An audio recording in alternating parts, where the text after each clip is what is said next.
todos por venir. Este es un día muy especial. Vemos algunos amigos a los años. Ahí está Nilton Urbano, amigo. ¿Dónde estás? Bienvenido. ¿Cómo estás? Tantos años. Aquí predicando. Gracias a todos. Aquí también vemos a Fernando y Cecilia Fuentes. Bienvenidos. Bienvenidos. Gracias por venir también. Cristian Fuentes y su esposa están acá.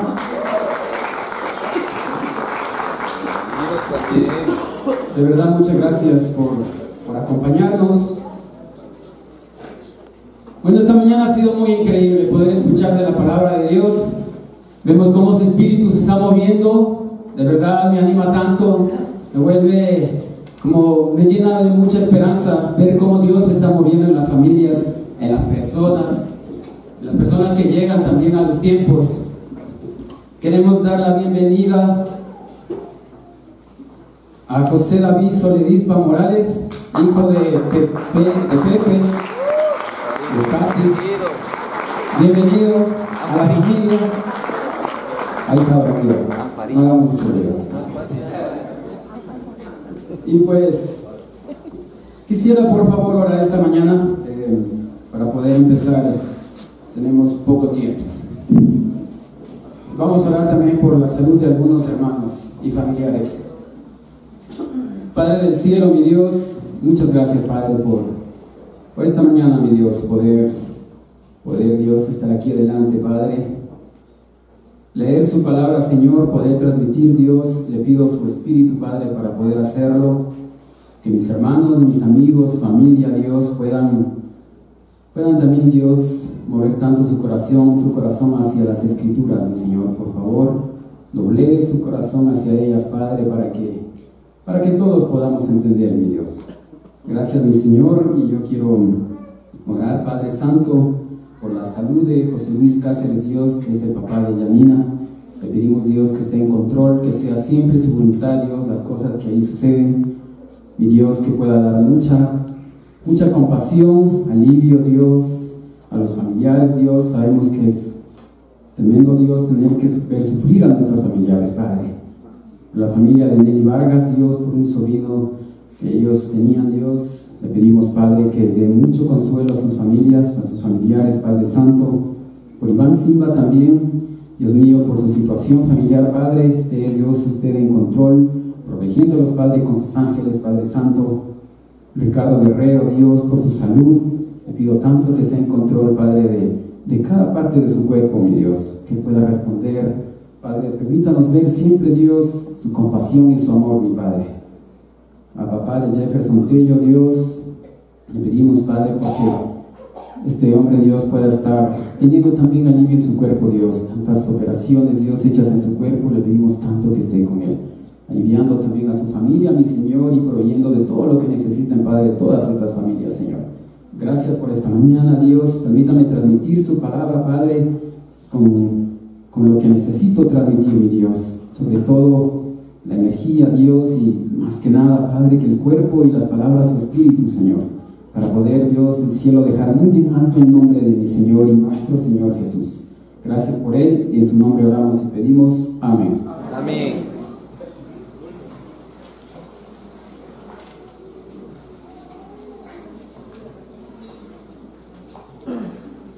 Bueno, como hemos acabado ya hace unas semanas el estudio de Hechos, ahora estamos entrando en una nueva etapa. Vamos a estudiar el Sermón del Monte. ¿Cuántas enseñanzas de verdad tiene Dios ahí para nosotros? Utilizando a Jesús de una manera tan poderosa. La introducción tiene mucho que ver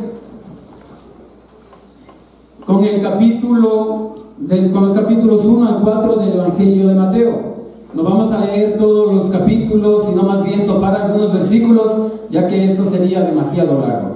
Entonces yo voy a nombrar algunas escrituras, ustedes puedan anotar para que puedan revisar en su casa y puedan ver cómo Dios ha movido a este hombre, a su hijo, para enseñarnos lo que de verdad son las enseñanzas de Dios.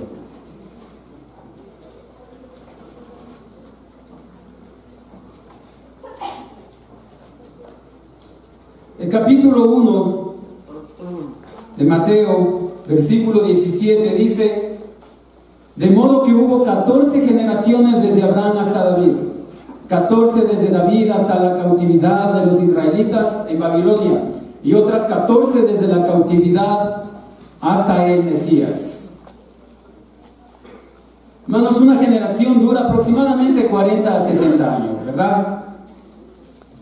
Si decimos que cada generación dura, por hacer una media por allí, unos 60 años, estaríamos diciendo que han pasado 2160 años desde Abraham hasta Jesús. Esto no quiere decir que llega el tiempo en donde Jesús ya vendrá. Para nada, no significa nada esta pequeña suma o multiplicación.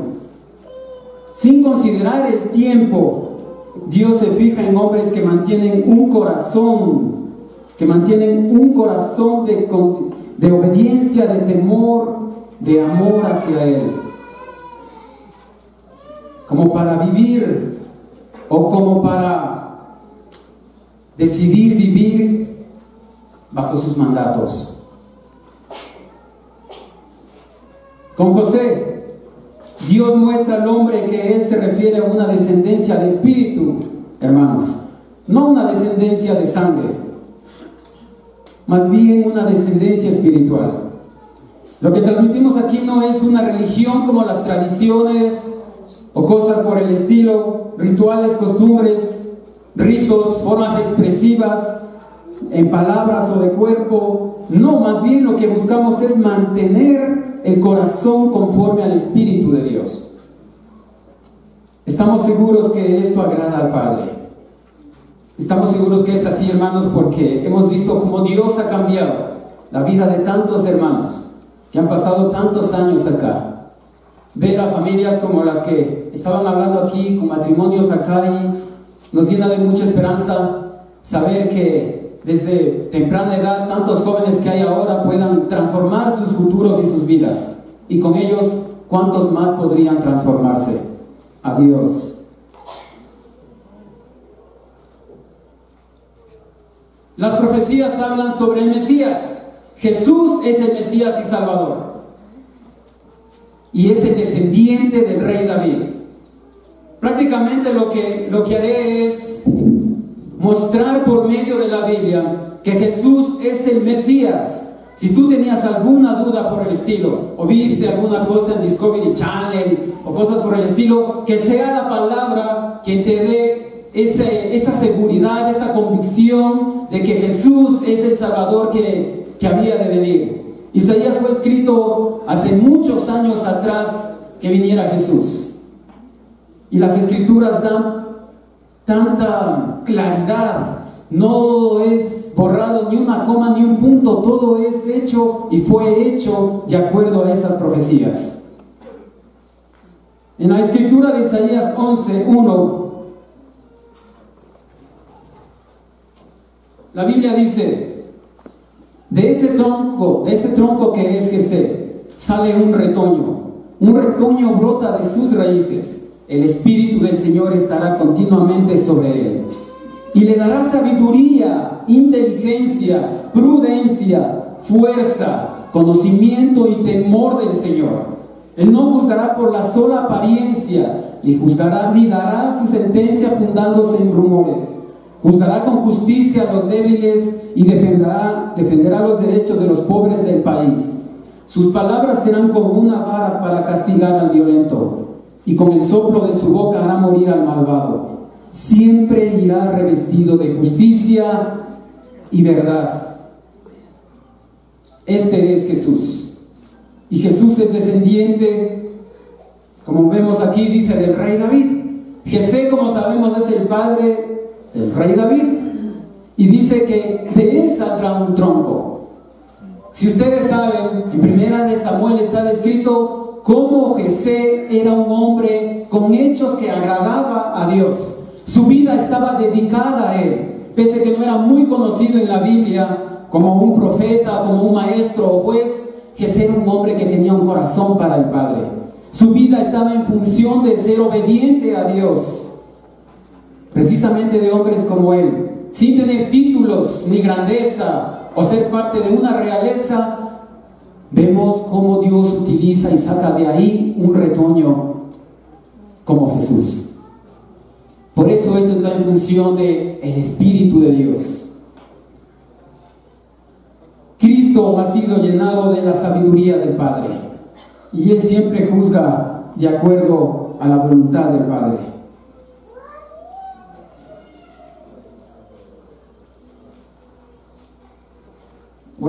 Por eso estamos entendiendo que no es una descendencia de sangre, porque Jesús prácticamente era hijo de María y no tenía consanguinidad con José.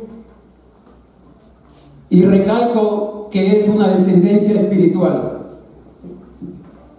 No era un rey ni hijo de realeza, ni para obtener riquezas, ni poder, ni costumbres como sacrificios, holocaustos, homenajes, o para llenar la apariencia, la pompa de un rey, sino una descendencia, repito, espiritual.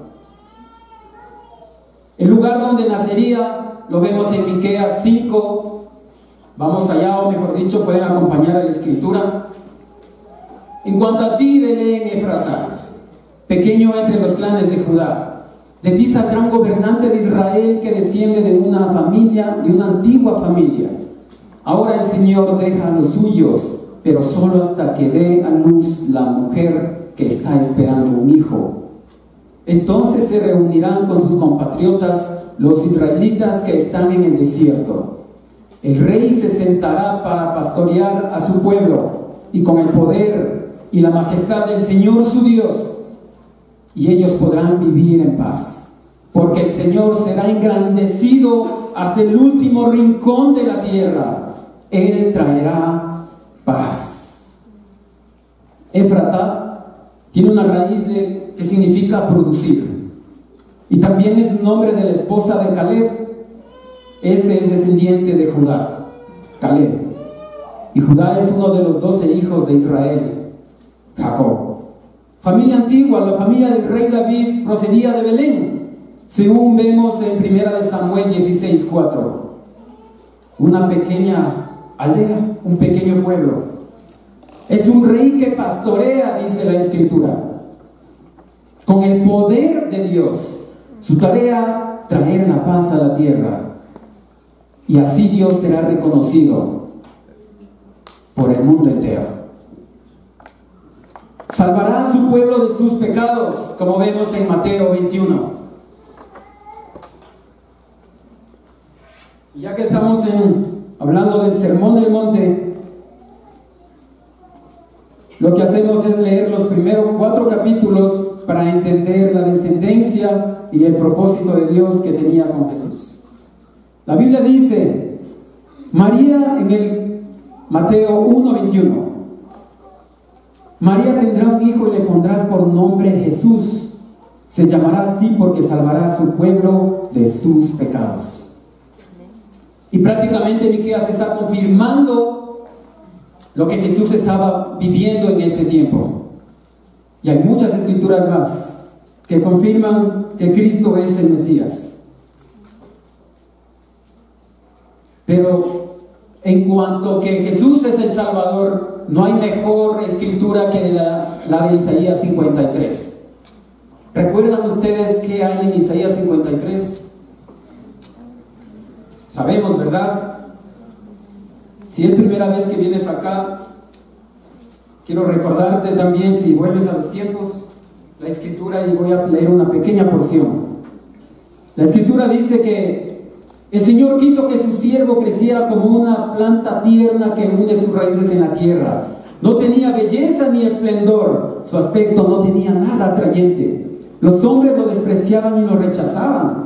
Era un hombre lleno de dolor, acostumbrado al sufrimiento, como alguien que no merece ser visto. Lo despreciamos, no lo tuvimos en cuenta. Y sin embargo, Él estaba cargando con nuestros sufrimientos. Estaba soportando nuestros propios dolores. Nosotros pensamos que Dios lo había herido, que lo había castigado y humillado, pero fue traspasado a causa de nuestra rebeldía, fue atormentado a causa de nuestras maldades. El castigo que sufrió nos trajo la paz. por sus heridas alcanzamos la salud. Estamos confirmando, Cristo es ese Salvador. Y claro, hay mucha teología respecto de esto, pero tenemos mucho que enfocarnos en las Escrituras también. Elección de los padres, de Mateo 1, del 18 al 20. María, madre de Jesús, y las señales de la elección de Dios con ella. La podemos ver en Isaías 7:14, que está un poco más atrás. Vamos allá, por favor. Isaías 7:14. Pues el Señor mismo les va a dar una señal. La joven está encinta y va a tener un hijo, al que pondrá por nombre Emmanuel.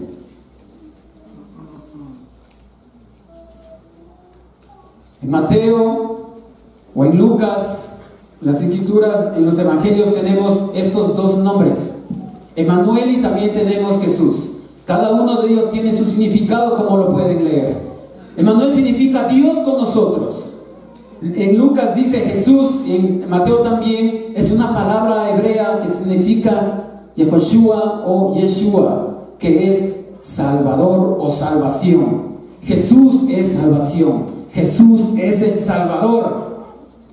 José, un hombre escogido por Dios por su descendencia. Prácticamente vemos aquí cómo Dios elige a los padres terrenales que Jesús iba a tener. ¿Nosotros podemos crear y generar hijos como Jesús? Sí podemos, amigos, en términos de arco y flecha, como dice la Escritura.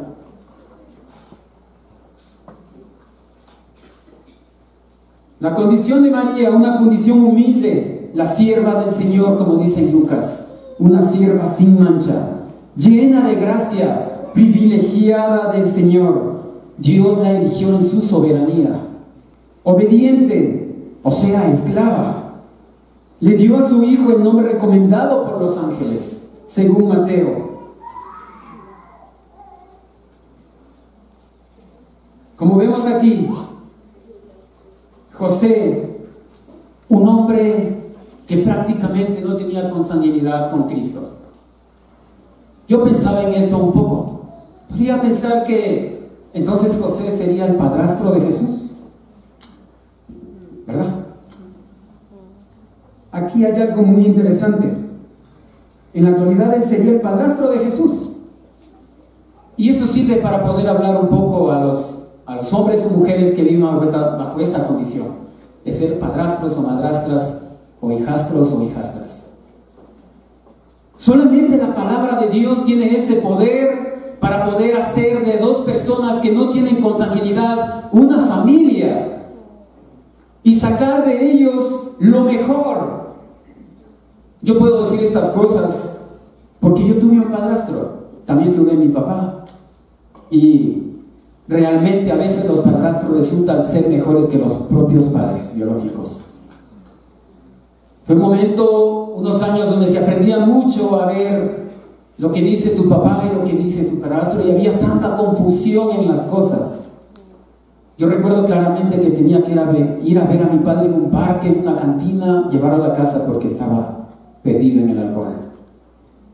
Mi padrastro, sin embargo, no era así. No era un hombre que bebía, pero tenía un carácter bastante fuerte. Sin embargo, de los dos siento mucha gratitud. Ellos prácticamente formaron un corazón en una adolescencia donde había muchas situaciones, la verdad. Como ahora también lo ves para los jóvenes. El mundo está lleno de tantas incitaciones al pecado. Desde la juventud, desde la niñez. Dios nos enseña con José que viviendo como Él manda, la vida se llena de esperanza, amigos.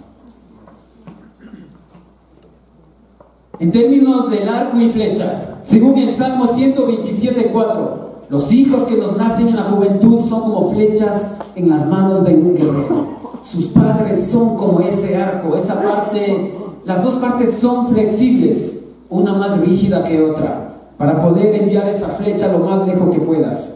El diseño de Dios es el arco Y puedo decir que el arco es como la unión marital. La mayoría que nos casamos acá recordamos que había un arco detrás de nosotros, ¿verdad? El arco de las rosas, todo bien bonito. Tiene un sentido, amigos. Toda esta vida bíblicamente tiene un sentido. Nosotros somos, como padres, ese arco. Y tenemos una misión. Has cambiado mucho. Las flechas, los hijos. En realidad, ¿quién diseña esto? Yo, en realidad, cuando éramos niños, sabíamos fabricarse, ¿recuerdan las flechas con el carrizo? Y poníamos una liga y con eso jugábamos. Y qué divertido que era. En el tiempo, en los bosques y en las montañas solíamos correr con mis hermanos. Sabíamos sacar los zigzags, que se conoce acá también, y con eso hacíamos flechas. Y cuando ya no podíamos lanzarlas con las flechas, nos dábamos con las flechas ahí encima. El punto era llegar a algo, llegar a alguien.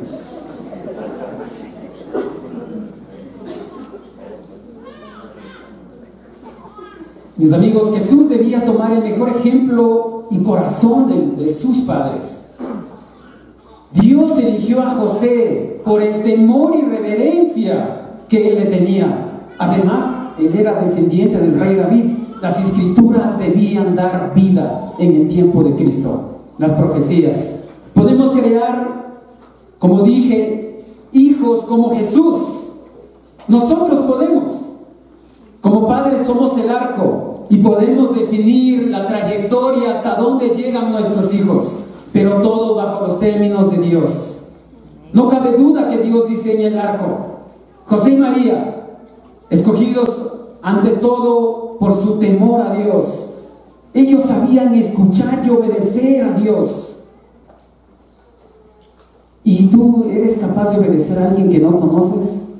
Es muy difícil obedecer a alguien que no conoces, ¿verdad? Ellos debían conocer a Dios para poder obedecer lo que Él decía. Dios anhela padres que lo escuchen y que lo conozcan. Jesús hizo real el conocimiento de Dios porque vivió para hacer su voluntad. Fueron tremendos testigos los padres de Jesús porque vieron a su hijo sufrir y morir por agradarle a Él. Claro, guardaban en su corazón una angustia, pero su temor a Dios no los hacía el impedimento para que Cristo cumpliera con esa voluntad del Padre. Padres, no tengas miedo de acercarte a Dios, ni de entregarle tu hijo o tu hija. Ellos no morirán ni sufrirán como Cristo lo hizo. Cristo tiene ese rol y ese papel en la vida, en el universo entero. Más bien usted podría ser el testigo fiel de sus propias oraciones, porque sin considerar que seamos cristianos, católicos o lo que sea, todos oramos por nuestros hijos, ¿verdad? Le pedimos a Dios que los cuide, que les prepare un camino recto, que sigan esa ruta, les recomendamos cómo vivir. Le estamos diciendo siempre cómo deben comportarse. Y aprende a saludar y tanta cosa que les decimos. Son oraciones que hacemos a Dios. Soñamos con verlos lejos, llegar muy lejos. Nos partimos las manos y el alma por darles lo mejor. Pero, ¿puedes salvar tú su alma del juicio venidero? No podemos. Nadie puede. Esa es y esa fue una tarea de Jesús. Y así será por toda la eternidad. Cuando nuestros hijos por fin se den cuenta que Jesús debe ser el Señor de sus vidas.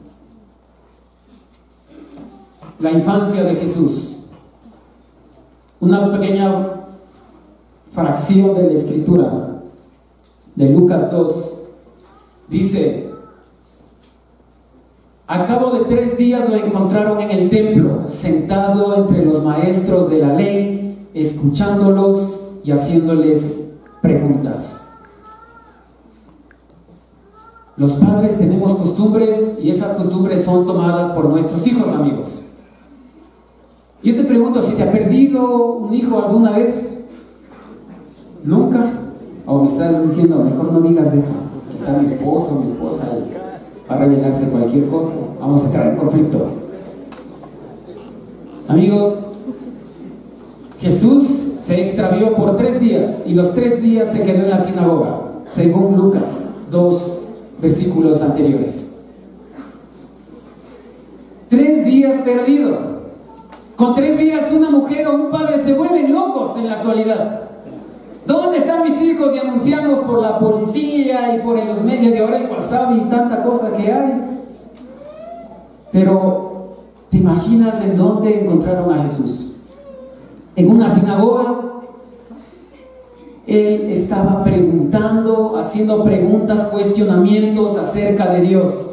Jesús desde esa edad estaba preguntando quién era Cristo, por qué de su vida, a dónde está yendo, qué significa su nacimiento y por qué esas escrituras dicen tantas cosas que para él serían como, ay, pero esto es tan difícil. Sin embargo, Jesús seguía aprendiendo de las escrituras. La Biblia nos dice claramente, en el 4º mandamiento de la ley, ahí dice claramente, ¿sí lo recuerdan? No nos acordamos. Honrarás a tu padre y a tu madre.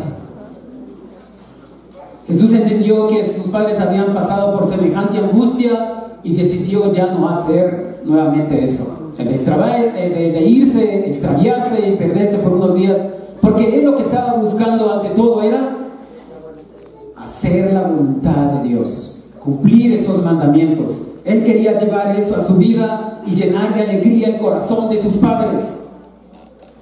Los frutos de hablar de Dios a nuestros hijos son realmente muy grandes y sorprendentes, amigos.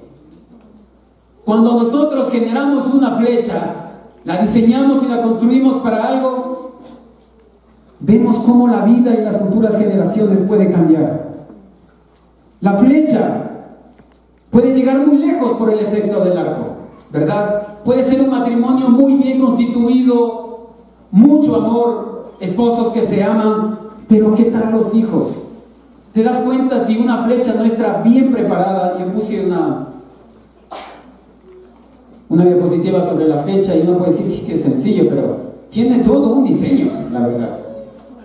Es una cosa tan difícil. Aquí dice que debe tener 3 plumas naturales o sintéticas para que estabilicen el vuelo. Y cosas como que tienen acero por un lado, aluminio por otro, y tiene un diseño de verdad, parecen tan sencillos.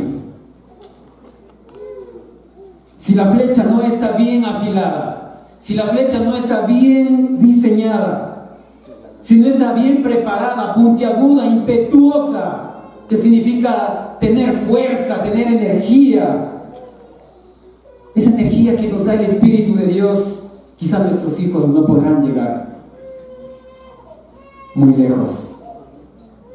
Jesús era un niño con mucho ímpetu por buscar la voluntad de Dios y conocer a su Padre. Mucho se puede decir sobre Cristo. En realidad hay hasta evangelios apócrifos que hablan mucho sobre Él. Y nos puede sorprender muchísimo de cómo era Jesús. Pero algo sí me queda muy claro, y vamos a ver también la vida de Jesús. Y vemos cómo el niño iba creciendo, obedeciendo a sus padres, pero también siguiendo la palabra de Dios. Y no podemos decir que Jesús empezó su ministerio simplemente cuando se bautizó. Él tenía ya unos años de vida. Prácticamente desde que Jesús nació, sus padres lo encaminaban ante las cosas de Dios. La vida de Jesús. Y vamos a empezar por Juan el Bautista. Juan el Bautista es aquel que se dice en Isaías 43, el que vino a preparar el camino para el Señor. Y quisiera leer por favor esa porción de la Escritura. Una voz grita: preparen al Señor un camino en el desierto, tracen para nuestro Dios una calzada en la región estéril. rellenen las cañadas, allanen los cerros y las colinas, conviertan la región quebrada y montañosa en llanura completamente lisa. Entonces mostrará el Señor su gloria, y todos los hombres justos la verán. El Señor mismo lo ha dicho. Juan el Bautista. Y tú puedes preguntar, ¿cómo preparo el camino del Señor si Él ya no está? Porque claro, entendemos que Juan el Bautista le preparó el camino a Él, a Jesús, al Mesías. Pero se sobreentiende que preparar el camino significa allanar las colinas, enderezar los caminos, caminos torcidos, caminos de oscuridad. Según Ezequiel 18, 21 al 23,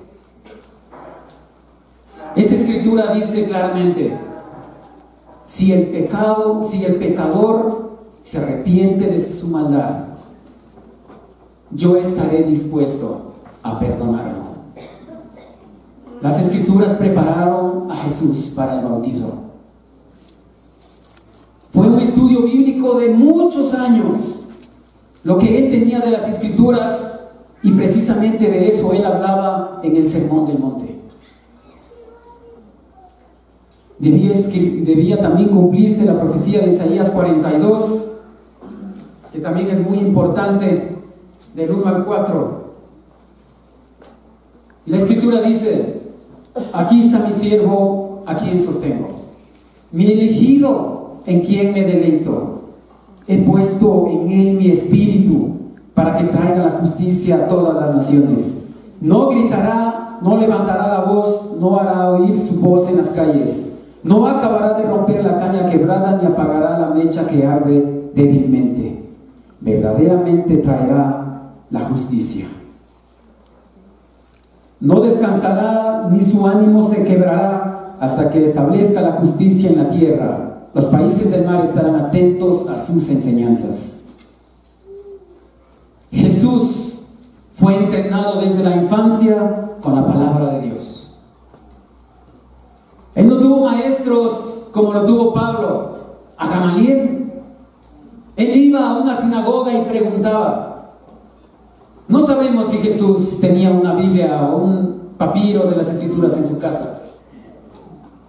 No sabemos esas cosas, no están escritas.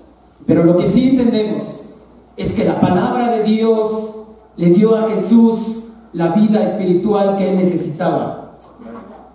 En el corazón de Jesús había una necesidad de saber de su Dios, de su Padre. Buscaba aprender de su Padre y leía y practicaba lo que había de la Biblia en ese entonces.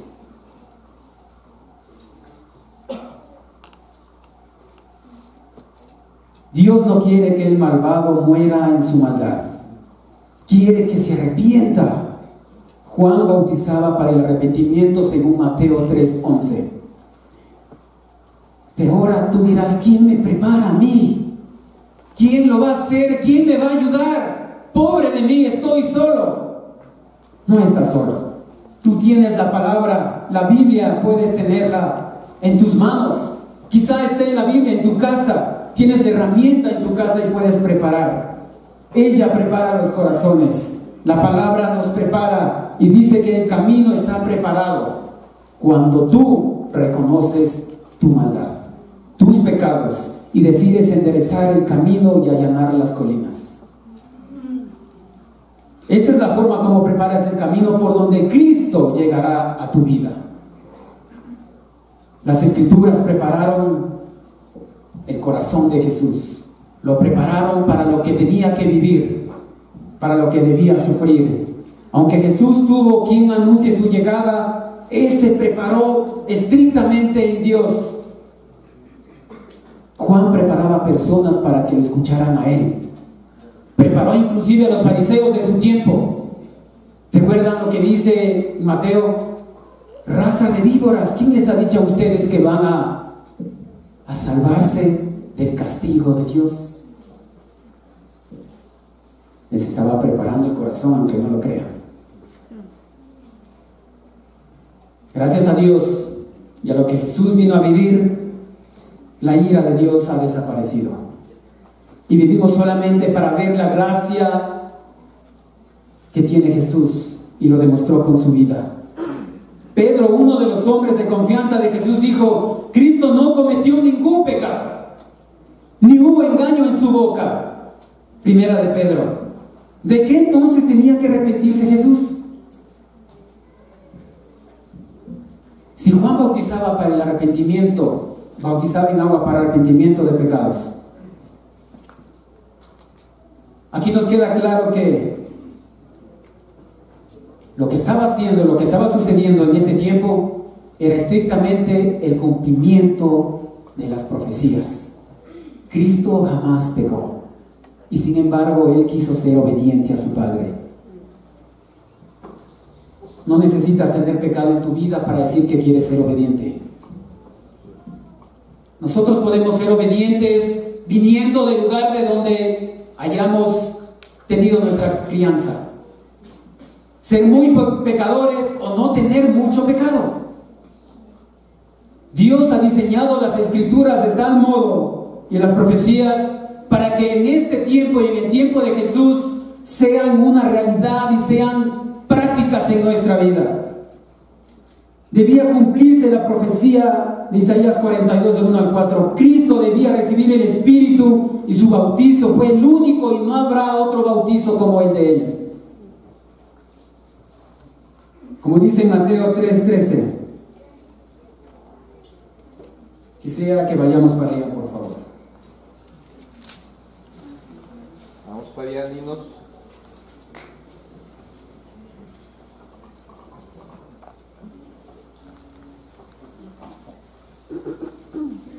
Jesús fue de Galilea al río Jordán, donde estaba Juan, para que éste lo bautizara. Al principio Juan quería impedírselo y le dijo: yo debería ser bautizado por ti, ¿y tú vienes a mí? Jesús le contestó: déjalo así por ahora, pues es conveniente que cumplamos todo lo que es justo ante Dios. Entonces Juan consintió. En cuanto Jesús fue bautizado y salió del agua, el cielo se abrió y vio que el Espíritu de Dios bajaba sobre él como una paloma. Se oyó entonces una voz del cielo que decía: este es mi Hijo amado, a quien he elegido.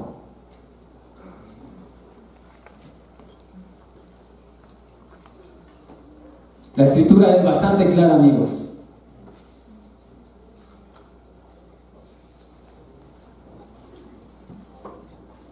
Jesús fue entrenado por las escrituras para cumplir la voluntad del Padre.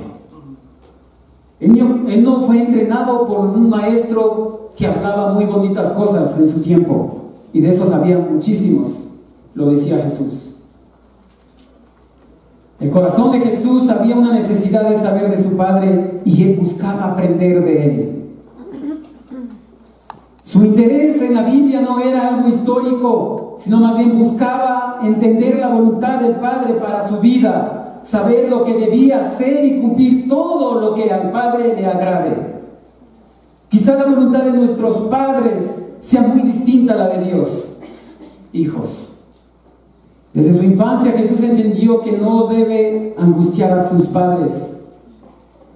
Vio que esa actitud no les dejaba paz y decidió quitarles esa angustia y preocupación. Para ti, hijo, ¿cuánto estás siguiendo las palabras, los mandamientos de Dios, sus preceptos, su doctrina? Jesús puede ser puesto muy en alto y podemos decir: es que Jesús era Jesús y nosotros somos unos jóvenes.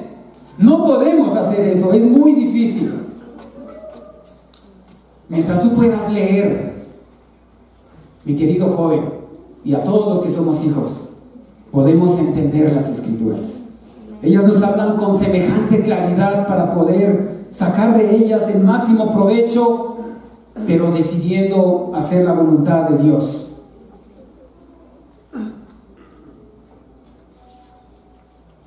Vemos Juan el Bautista, según la escritura, un hombre que era muy humilde porque reconocía quién era Jesús. Él le dice, tú vienes a mí en lugar de que yo sea bautizado por ti. Parece una buena humildad, y es buena humildad de Juan. Pero Jesús le dice, debemos cumplir lo que es justo.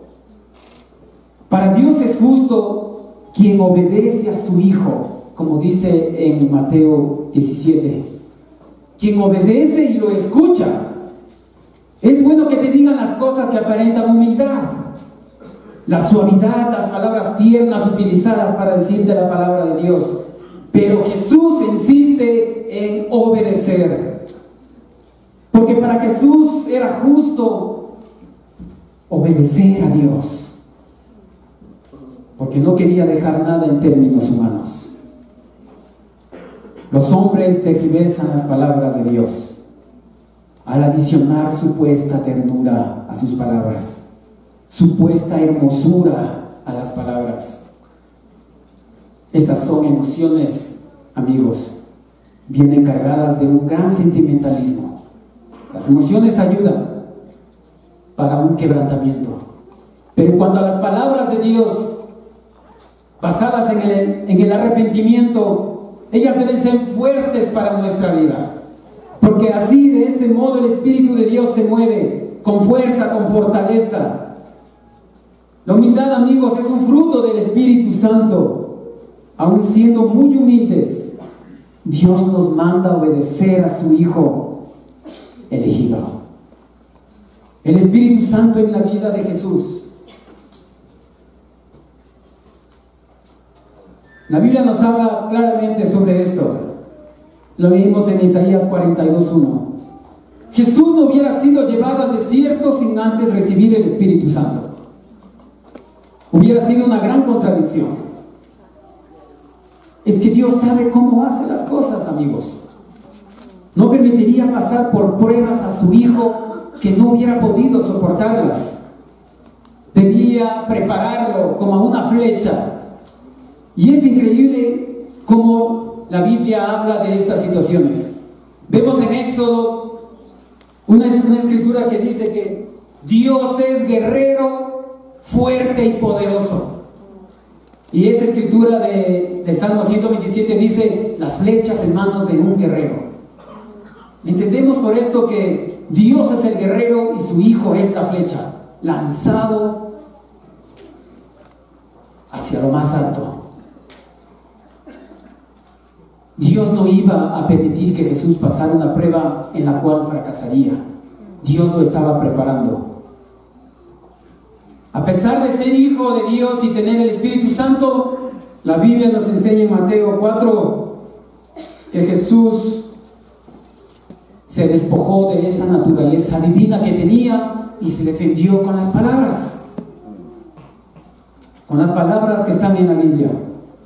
De ese modo vemos en Deuteronomio, en el versículo 8, en el capítulo 8 del versículo 3, según Mateo 4, versículo 4, Jesús decía, no solo de pan vivirá el hombre. En el versículo 7 dice, no pongas a prueba al Señor tu Dios. Y esto lo vemos en Deuteronomio 6:16. Y también vemos en el versículo 10 de Mateo 4, adora al Señor tu Dios y sírvele solo a Él. Y está escrito en Deuteronomio 6:13. Y podemos pensar, entonces Jesús, ¿para qué se bautizó? ¿Para qué recibir el Espíritu Santo si no iba a pelear una pelea espiritual con Satanás? Es que el Espíritu de Dios deja sus frutos, y en ninguno de esos frutos está la pelea. Los frutos del Espíritu Santo vemos la paz, el amor, la alegría, la paciencia, la amabilidad, la bondad, la fidelidad, la humildad y el dominio propio. En ninguno de ellos vemos que dice el Espíritu ahora te manda a ponerte los guantes y a caerle a golpes si es que alguien está en tu contra. Para nada. O refutar con la misma Biblia a quien no está de acuerdo con tu forma de pensar. El Espíritu no está para poner la Escritura contra la Escritura. Los que predicamos la palabra de Dios debemos tener claro esto, amigos.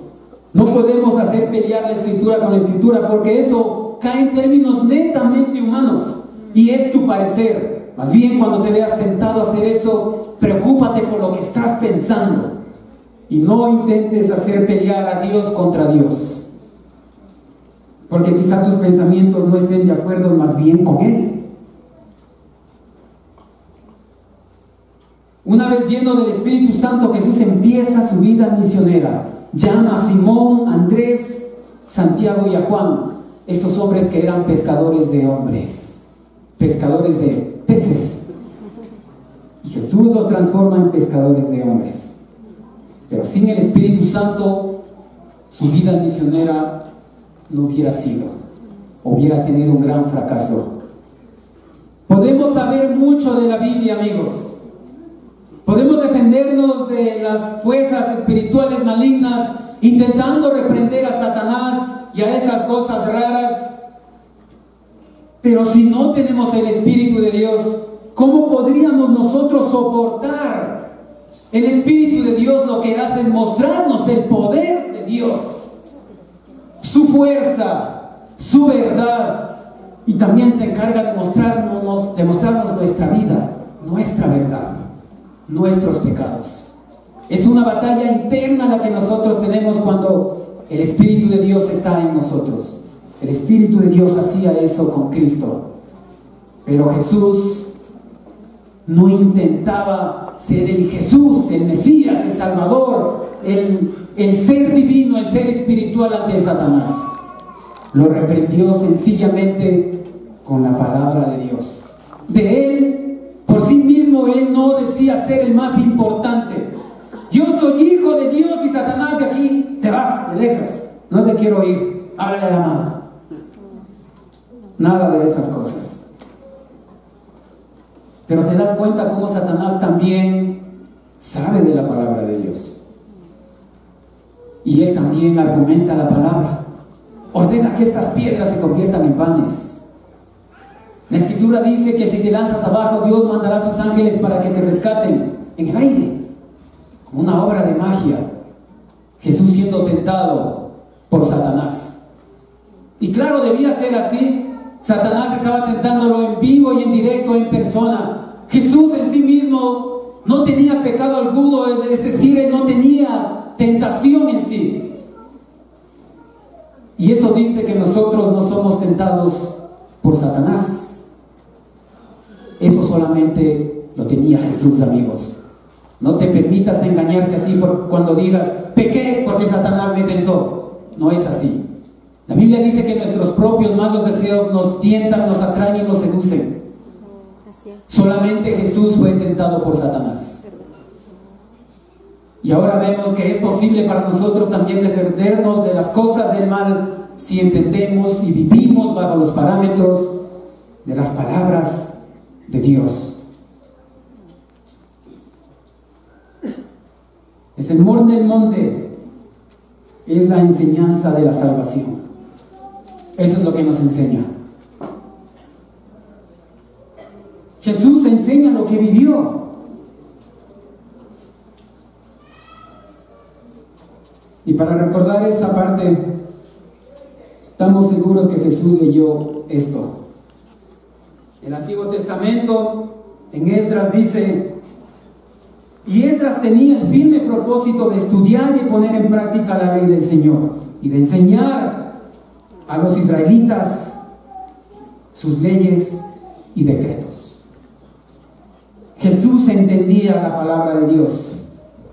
Primero la estudiaba, la analizaba, luego la practicaba, y llegó el tiempo en que él debía enseñar a la gente el sermón del monte. Jesús vivió bajo la doctrina de Dios, las palabras de él. No hay doctrina sin Espíritu Santo, amigos. Todas las cosas doctrinales sin Espíritu resulta ser una cosa vana. Alguien se inventó, estuvo inspirado, tuvo un sueño, cualquier cosa. Pero no hay doctrina de Dios sin su Espíritu. Y eso debe quedar muy claro en nuestras vidas, amigos. Jesús sabía perfectamente que, considerando la Biblia, Él daría la enseñanza del Padre a todo el pueblo judío. La Escritura dice en Isaías que Él estaba enseñando hasta las regiones de la costa de Galilea o del oriente de Galilea. Y qué increíble cómo todas estas cosas se hacen una verdad. En el Sermón del Monte Jesús habla estrictamente de los mandamientos de la ley. Mateo 5:17 dice: no crean ustedes que yo he venido a suprimir la ley o los profetas. No he venido a ponerles fin, sino a darles su pleno valor. ¿A quién enseñaba Jesús? A las personas que ya conocían de la ley. A ellos les enseñaba. De muchos países llegaban para que Él los sanara, para que Él les predicara, para que Él expulsara demonios, dice la Escritura. Según Mateo, y esto para terminar, Jesús recorría toda Galilea, y esto lo vemos, ya lo leímos en Isaías 42. Dice: Jesús recorría toda Galilea, enseñando en la sinagoga de cada lugar, anunciaba la buena noticia del reino y curaba a la gente de todas sus enfermedades y dolencias. Se hablaba de Jesús en toda la región de Siria, y le traían a cuantos sufrían de diferentes males, enfermedades y dolores, y a los endemoniados, y a los epilépticos, y a los paralíticos, y Jesús los sanaba. Mucha gente de Galilea, de los pueblos de Decápolis, de Jerusalén, de Judea y de la región del oriente del Jordán, seguía a Jesús. Amigos, lo que vamos a aprender de este domingo en lo posterior es las enseñanzas de Jesús. Vamos a aprender cómo Cristo filtra todas esas enseñanzas a través de su propia vida, las cosas que Él pasó, que Él vivió. Este Jesús, el Hijo del Todopoderoso y Altísimo Dios, y sus palabras están llenas de Dios mismo. Cada profecía fue cumplida a la perfección y sin omitir ni una sola palabra. Podemos hacer tantos estudios respecto de las profecías, pero mi amigo, mi hermano y hermana, nosotros estamos aquí para dar veracidad a esas palabras, cuando las practicamos, cuando vivimos, cuando nos empeñamos en ser obedientes al Padre, cuando estamos dispuestos a escuchar a Jesús y sus enseñanzas. Las estudiaremos de hoy en adelante y de ellas buscaremos personalmente, y que sea para cada uno, cumplirlas. Amén. Serán clases muy prácticas. ¿Te gustaría estudiar esas bienaventuranzas, esas enseñanzas con nosotros? Amén. Dichosos todos nosotros que escucharemos esas palabras de Jesús. Jesús pagó el precio. El precio fue su vida. El precio fue darlo todo porque nosotros escuchemos lo que Él nos va a enseñar. La próxima semana escucharemos un par de versículos nada más.